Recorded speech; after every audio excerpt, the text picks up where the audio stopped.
ត្រៀលស្នប់ចិត្តដិតក្នុងបេះដូងជួបថ្ងៃដំបូងលងស្រស់វលាក់ដើមឈើបៃតងមានលុបត្រជាក់យើងទាំងពីរនាក់បានឆ្លាក់និស័យយើងលុបពីរនាក់បានឆ្លាក់និស័យអូទីវត្តចំណាំងបានចាំងអារម្មណ៍ឆ្នាំនេះជួបមុំចិត្តខ្ញុំសប្បាយដើមឈើតូចធំឈរបង្ហាញកាយក្មេងរត់ប្រញាយល្បែងប្រជាប្រិយ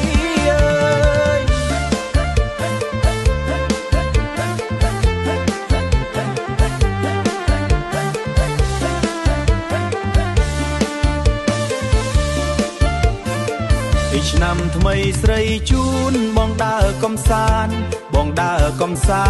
ន្តក្នុងទីអារាមដក់ចិត្តភក្តី